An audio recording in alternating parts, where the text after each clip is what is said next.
Assalamualaikum warahmatullahi wabarakatuh. Perkenalkan, nama saya Haryana dengan NPM 2205050045, mahasiswa Prodi Pendidikan Ilmu Pengetahuan Sosial kelas 2B tahun ajaran 2022-2023. Nah, sebelumnya video ini dibuat untuk memenuhi tugas statistika yang diampuh oleh Ibu Trisanti Krisiadarsih, SE, MSI. Nah, pada kesempatan kali ini saya akan menjelaskan bagaimana cara melakukan uji validitas, reliabilitas, tingkat kesukaran, serta daya pembeda pada soal pilihan ganda di aplikasi SPSS. Nah, untuk lebih jelasnya, teman-teman silahkan simak videonya ya. Oke. Di sini saya sudah menyediakan data soal tipe pilihan ganda. Nah, data ini yang akan kita uji, akan kita copy paste dalam aplikasi SPSS. Nah, ini langsung saja kita copy paste. Oke, kita langsung copy. Nah, kemudian kita masuk pada aplikasi SPSS.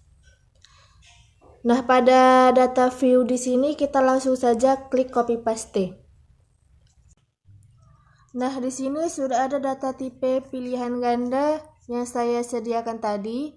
Nah, pada variabel view di sini kita untuk kolom name kita ganti menjadi soal 1 sampai soal 10.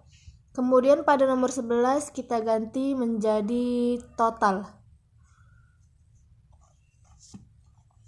Nah, untuk lebih memudahkan kita, blok kemudian kita Ctrl F, kemudian klik replace, kemudian masukkan nama untuk F A R 000, kemudian untuk replace with kita masukkan soal. Nah, kemudian kita klik replace all. Oke, kita close. Nah, untuk soal 11 kita ganti menjadi skor total. Nah, untuk desimalnya kita ganti menjadi 0. Nah, kemudian untuk measure kita ganti menjadi scale. Nah, selanjutnya di sini karena kita sudah masukkan data, kemudian kita edit untuk bagian name dan measure-nya dan desimalnya. Nah, kita langsung saja masuk pada uji validitas.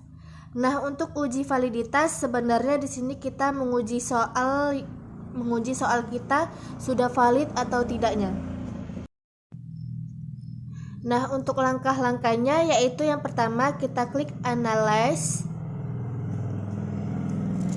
Kemudian klik correlates. Kemudian pilih bivariate. Nah, di sini semua soal dari soal 1 sampai skor total kita pindahkan pada kolom variabel. Nah, di sini kita Ctrl A. Kemudian kita pindahkan ke kolom variabel.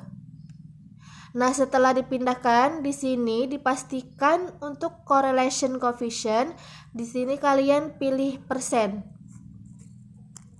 Oke, di sini kita untuk persen kita checklist dan untuk test of significant kita klik to tailed. Dan kemudian kita centang flag significant correlation. Nah, kemudian kita klik OK. Nah, di sini teman-teman bisa melihat output SPSS correlation. Nah, untuk melihat apakah soal kita ini sudah valid atau tidak, kita berfokus pada nilai persen correlation, kemudian nilai sign-nya. Sig to tailed, namun untuk lebih memudahkan itu, kita juga bisa melihat di sini pada output SPSS sudah dikeluarkan bahwa untuk bintang 1 itu artinya correlation itu signifikan pada taraf signifikan 0,05 atau 5%. Kemudian untuk bintang 2 itu artinya correlation itu signifikan pada taraf signifikan 0,01 atau 1%. Nah, di sini kita lihat pada soal pertama terdapat bintang 2 yang dapat disimpulkan bahwa soal kita ini valid. Soal kedua valid. Soal ketiga valid. Dan soal keempat valid. Soal kelima juga valid. Soal keenam juga valid. Soal ketujuh valid. Kemudian soal ke-8 valid. Soal ke-9 valid. Dan soal ke-10 valid. Jadi bisa kita simpulkan bahwa soal kita dari soal 1 sampai soal 10 itu semuanya valid. Nah, untuk langkah selanjutnya adalah kita masuk pada uji reliabilitas beserta dengan uji daya pembeda. Nah, kita klik Analyze, kemudian kita klik Scale, dan kemudian kita pilih Reliability Analyze. Nah, ini semua sama saja kita pindahkan ke kotak items, namun untuk skornya, skor totalnya kita kembalikan pada tabel sebelumnya. Nah, kemudian di sini dipastikan teman-teman itu memilih alpha pada kolom mode, kemudian kita masuk pada statistik. Di sini kita centang item, scale, kemudian scale if item the left, kemudian kita klik continue.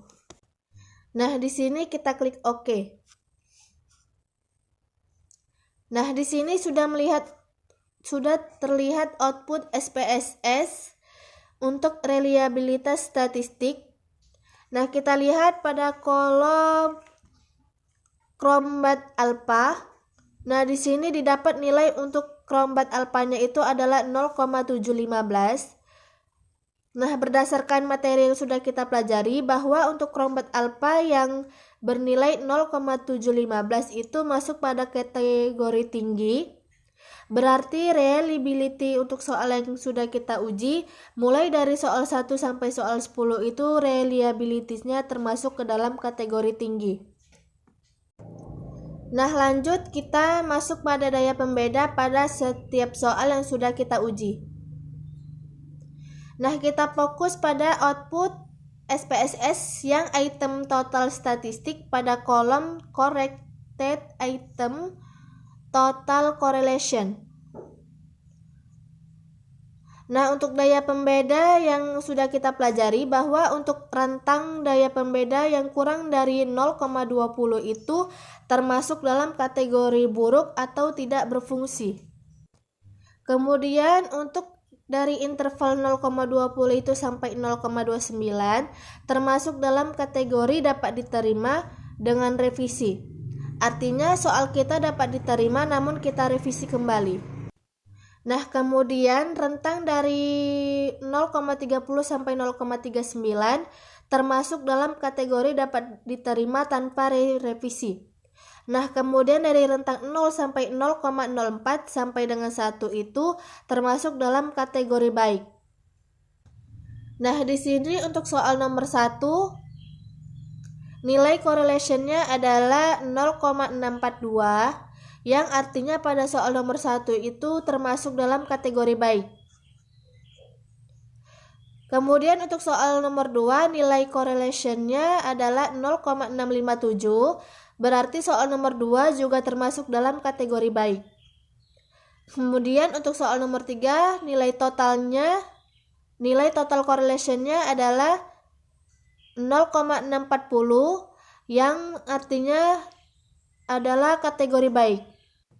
Nah, kemudian untuk soal keempat total correlation-nya 0,655 berarti soal keempat ini termasuk kategori baik. Nah, kemudian untuk soal kelima total correlation-nya adalah 0,726 yang dimana termasuk dalam kategori baik. Nah, soal keenam itu total correlation-nya adalah 0,717 yang berarti masuk dalam kategori baik. Kemudian soal ketujuh total correlation-nya adalah 0,771 berarti masuk dalam kategori baik. Soal ke-8 nilai total correlation-nya adalah 0,715 berarti termasuk ke dalam kategori baik. Kemudian soal ke-9 nilai total correlation-nya adalah 0,684, berarti masuk dalam kategori baik. Kemudian yang terakhir soal ke-10 yaitu 0,694 dan termasuk ke dalam kategori baik. Jadi itulah cara untuk mengetahui daya pembeda pada setiap soal yang kita uji. Nah, kemudian kita masuk yang terakhir adalah uji tingkat kesukaran dari soal yang kita sediakan.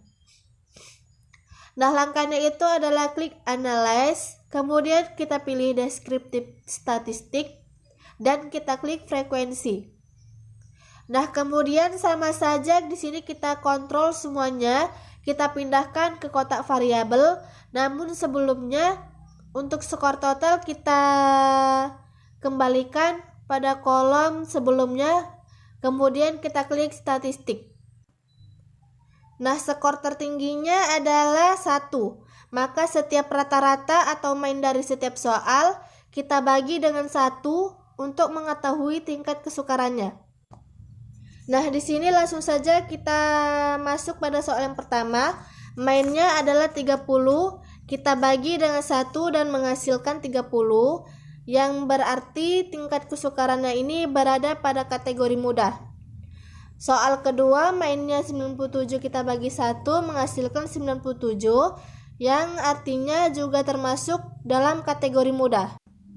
Nah, kemudian untuk soal ketiga, mainnya 83, kita bagi dengan 1 menghasilkan 83, yang artinya termasuk dalam kategori mudah. Soal keempat, mainnya 88, kita bagi dengan 1 menghasilkan 88, yang berarti kategori mudah juga. Untuk soal kelima, mainnya 34, kita bagi menjadi 1 menghasilkan 34, dan termasuk dalam kategori mudah. Kemudian untuk soal ke-6, 88, kita bagi dengan 1 menghasilkan 88, dan termasuk dalam kategori mudah. Kemudian soal ke-7, 72, kita bagi dengan 1 menghasilkan 72, yang artinya juga termasuk dalam kategori mudah. Nah, kemudian untuk soal ke-8, mainnya 84, kita bagi dengan 1 menghasilkan 84, yang berarti masuk dalam kategori mudah.